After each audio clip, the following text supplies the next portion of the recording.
There are 9 car models that have been in production for years, and even after decades of existence, they are still being manufactured in 2023.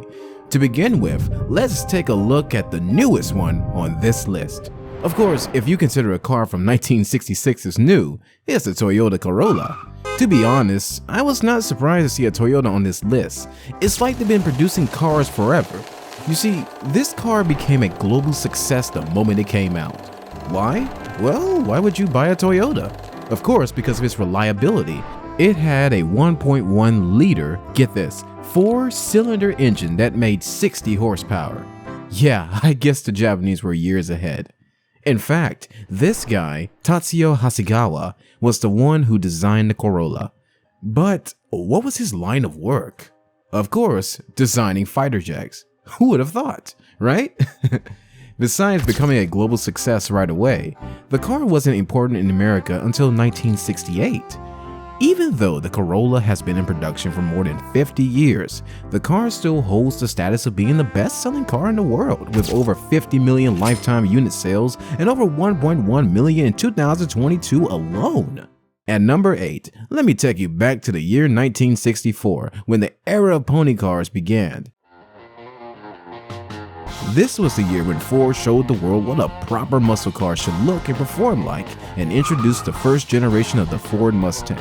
Despite not being the first ever muscle car, many people consider it to be. The car's overall concept is basically a mixture of the Ford Falcon and a mid-engine Mustang 1 concept. In fact, designers have been given 5 points to follow in designing the car. Make it a 4-seater, weigh no more than 2,500 pounds, be no more than 5 meters long, sell for less than $2,500, and have multiple power, comfort, and luxury options. And of course, the designers did what they were told, and they designed a masterpiece. The lower-end Mustangs used a 2.8-liter straight-six engine borrowed from the Falcon, had a 3-speed manual transmission, and retailed for around $2,300, which is around $20,000 in today's money. The top-of-the-line Mustangs, the A code and the K code, featured a 4-barrel carburetor V8 engine, putting out 225 and 289 horsepower. In terms of today's Mustangs, they are still popular and highly demanded, I guess? But the fact that they still have the same naturally aspirated 5L V8 engine kind of annoys me, and I'm sure many others will agree. But if there is one perfect muscle car, it's the Ford Mustang, excluding the second gen and the Mach-E, of course. When putting together a list of cars, you just can't proceed without including a German car brand, and this one is no exception. Because the 7th oldest car model still manufactured today is none other than the legendary Porsche 911. Until this present day, Porsche has developed approximately 7 generations of 911s, with the latest one being introduced in 2018. You see, the 911 made its debut back in 1963 at the Frankfurt Motor Show. An intriguing fact is that it was initially designated as the Porsche 901 after its internal project number. However, Peugeot protested on the grounds that in France, it had exclusive rights to car names forwarded by 3 numbers with a 0 in the middle. So, instead of selling the new model with another name in France, Porsche changed the name to 911. It was developed as a more powerful, larger, and comfortable replacement for the Porsche 356. It featured a similar air-cooled boxer engine, although this one was a 2L flat-six engine producing 130 horsepower. Unlike the 356, the engine was mounted to the rear. Okay, I've mentioned Japanese, American, German, what am I forgetting? Oh, Italian, yes. Shame on me! The Fiat 500 started its production back in 1957, manufactured by Fiat Automobiles. You see, this car was one of the first, if not the first one, specifically designed to be driven in cities. It was launched under the name of Nuova 500, which is new in Italian, and was basically a smaller version of its successor, the 500 Topolino. It was an inexpensive, practical small car measuring just 3 meters in length. It was actually one of the 3 models back then that featured suicide doors and weirdly enough had a rear-mounted engine. Yeah, it featured a 500cc 2-cylinder engine that produced just 13 horsepower.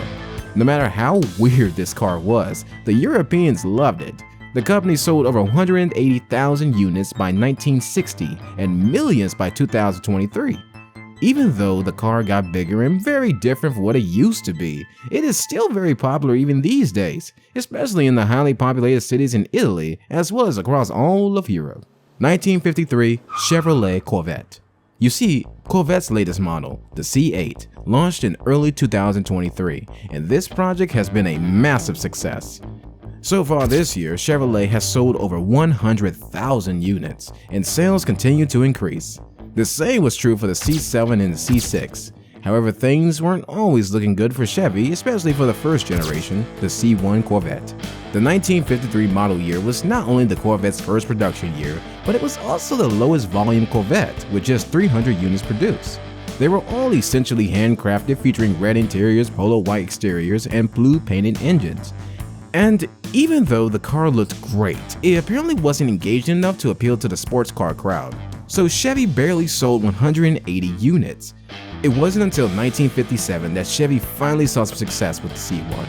They eventually revised the car and fitted it with an enlarged 4.6-liter V8 engine that produced an eye-widening 283 horsepower. At number 4, we have another Toyota. Although this time, instead of a sedan, we have an SUV. And I'm talking about the Land Cruiser. Oh no, not that one. This one. Yeah, that is how a Land Cruiser looked 72 years ago. Quite a distinctive look, right? You see, due to the Korean War back in 1951, there was a huge demand for light utility vehicles. And as per the request of the American government, Toyota introduced the Land Cruiser in 1951. Here comes the unstoppable Big Six, the Toyota Land Cruiser, world's toughest four-wheel drive. There's no stopping a Toyota. It's the toughest, guttiest, keep-goingest power package ever built into a four-wheel drive. The vehicle was developed as a larger and more powerful version of the US Jeep, which is why the first models went under the name of Toyota Jeep VJ. It featured a 3.4-liter six-cylinder engine, a 4-speed manual transmission, four-wheel drive. It had a curb weight of 1.4 tons. So far, Toyota has developed 14 lines of Land Cruiser, with the latest one being released in 2021. In terms of lifetime revenue, Toyota has generated over $10 million. And looking at the current demand, the revenue continues to increase. Now that we've entered the top 3, I warned you, things are going to get real old.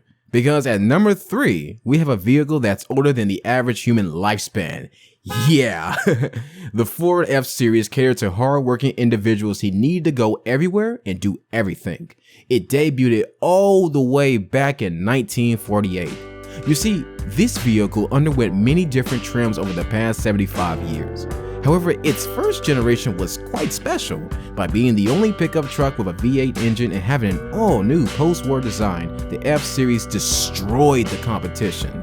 The vehicle was available as a pickup truck and medium-duty truck, with an enlarged cabin for more space and comfort while driving. It featured a 3-speed manual transmission and produced 145 horsepower. Fast forward 7 decades, the F-Series is still one of the most demanding trucks, with the F-150 being the consumer's favorite. With its power, functions, and unparalleled features, the vehicle is simply said the king of its kind. However, speaking of consumers' favorites, I just can't miss out on the chance to talk about the microbus. Wait, what? What's a microbus? Dude, are you for real? Of course, I'm talking about the Volkswagen Combi. If you never heard of it, I'm sorry, but you must be completely out of touch with the world. You see, this car is an icon. Despite debuting in 1947, the demand for it in 2023 is unbelievable, as if it was just released. The Volkswagen Combi initially went under the name Type 2, as Volkswagen's older car model was designed as Type 1. And when I say Type 1, I mean the Beetle. You know, the reason why Volkswagen is what it is today. Anyways, the main inspiration for the Combi was all because the Beetle had an astonishing pan, but the Germans just wanted to reuse it for something else. And that's pretty much how things went down. Volkswagen was crazy enough and produced 12 different models to choose from. One was a panel van, one was a double-door panel van, a bus, a pickup, a cab. I don't even know what else. These just confused my small brain. But what was common for every model was its rear-mounted engine. It was first introduced with an 1100cc 4-cylinder engine. It put out 24 horsepower and was driven by a 4-speed manual transmission. Today, the Combi is unfortunately available only as an electric. However, if you want to buy a used one, just call Fluffy. He has them all in his collection.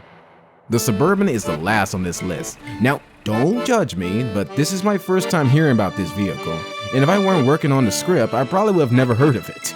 After conducting a bit of research, I found out that the Suburban is currently the longest running car model in production, having been manufactured for almost a century. The first ever Chevy Suburban was called the Carryall Suburban. It was basically a station wagon that had the body of a small truck. It was designed to carry the whole family and all their stuff, and it could fit up to 8 people with 3 in the front, 2 in the middle, and 3 in the back.